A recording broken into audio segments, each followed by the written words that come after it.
पे मिसाल थे दानिश, कई पत्रिकाओं का संपादन उन्होंने किया।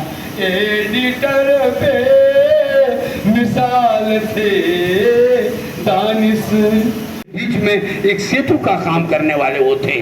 मैं समय ज़्यादा हो रहा है, अभी अभी बैठे बैठे ऑफिस में मैं सबसे पहले आया था तो मैंने कलम चलाई है, चंद पंक्तियां मैं भी आपके सामने। पूर्णिया के green planet English school Madhopara में सीमांचल भर के साहित्य जगत के प्रख्यात हस्ती रहे स्वर्गीय डॉक्टर अहमद दानिश की याद में शोक सभा का आयोजन किया गया। इस आयोजन में गणमान्य समाज सेवी, महिलाएं, बच्चे एवं ग्रामीणों की भी उपस्थिति रही। वहीं राष्ट्रीय लोक जनशक्ति पार्टी के राष्ट्रीय युवा सचिव MS अली ने प्रोफेसर डॉक्टर अहमद हसन दानिश को श्रद्धांजलि देते हुए कहा कि हजारों साल तक नरगिस अपनी बेनूरी पर रोती है, बड़ी मुश्किल से होता है चमन में दीदावर पैदा। सीमांचल की जो शख्सियत ऐसी है वो हमारे लिए ऊर्जा स्रोत है। साहित्य जगत के प्रख्यात हस्ती डॉक्टर अहमद हसन दानिश ने बहुत सारी किताबें, कविताएं लिखी। डॉक्टर दानिश पूर्णिया में उर्दू विभाग के प्रोफेसर भी रहे और शहर सीमांचल के एक बहुत बड़े शायर भी थे। आगे उन्होंने कहा कि यह प्रण लेने का दिन है, उनके बताए गए मार्गों पर हम लोग चलने का प्रयास करेंगे और जिस तरह से हिंदू मुस्लिम एकता और एकजुट होकर गंगा जमनी तहजीब को उन्होंने प्राथमिकता दी थी, हम लोग सब मिलकर उनके मार्गदर्शन से देश को आगे बढ़ाएंगे। ये मरहूम प्रोफेसर दानिश साहब का उनके याद में रखा गया है। उनके फैमिली के बच्चों ने मिलकर इस प्रोग्राम को रखा और एहसान कासमी जो उनके बहुत करीब थे, उन्हें इस प्रोग्राम को अच्छे से अच्छे करने के लिए वो इसको ऑर्गेनाइज़ किए। हम लोग प्रोफेसर दानिश साहब की कमी बहुत ही ज़्यादा महसूस करते हैं। ये शख्स निस्वार्थ भाव से काम करते थे, अच्छे शायर थे, मिलनसार थे। मैं मिल्लिया एजुकेशन ट्रस्ट के डायरेक्टर डॉक्टर इमाम अरशद इमाम ये कहते हैं कि जब तक मिल्लिया ज़िंदा है तब तक प्रोफेसर दानिश साहब का नाम जिंदा रहेगा। सबसे पहले तो मैं आप सभी मीडिया कर्मियों का धन्यवाद करता हूं कि एक शोक सभा में आप लोग हमारे आमंत्रण पर आप लोग यहाँ पर आए हैं। मैं एक दो पंक्तियों से उनको श्रद्धांजलि देना चाहूँगा प्रोफेसर अहमद हसन दानिश साहब को कि हज़ारों साल तक नरगिस अपनी बेनूरी पे रोती है, बड़ी मुश्किल से होता है चमन में दीदावर पैदा।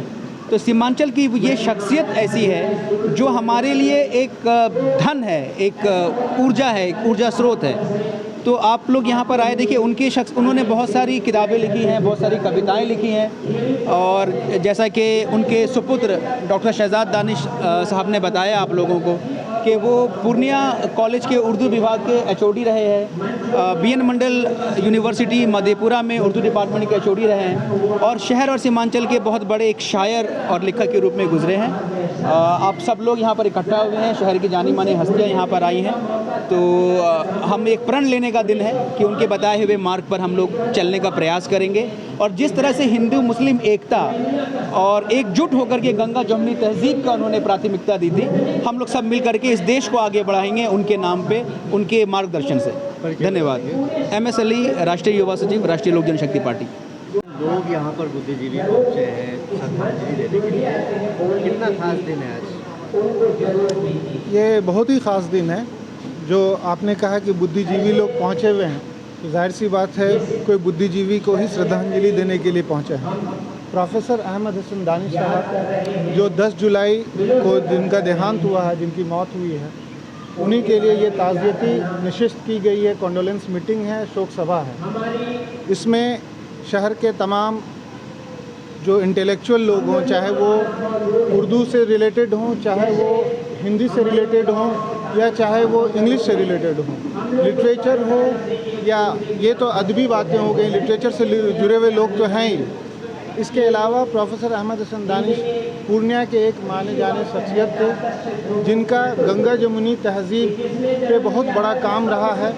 उन्होंने हिंदू मुस्लिम एकता के लिए बहुत सारे मुहिम चलाए हैं, उस पर कामयाबी उनको मिली है। तो इसलिए यहाँ पे बहुत तरह के लोग आए हुए हैं उनको श्रद्धांजलि देने के लिए। दानिश साहब की शख्सियत, इल्मी, अदबी, समाजी तीनों एतबार से सीमांचल में बड़ी अहमियत की हामिल थी और उन्होंने इन तीनों क्षेत्र में जो काम किया है वो सराहनीय है, भूलने लायक नहीं है। बहुत सारे रिसर्च जो उन्होंने कराए हैं सीमांचल के मौजू पे और उनके बहुत सारे शागिर्द जो पीएचडी होल्डर हो गए हैं वो उनके लिए काफ़ी है और इस तरह से उनकी शख्सियत काफ़ी हद तक नाकाबिले फरामूस है, भुलाया नहीं जा सकता है।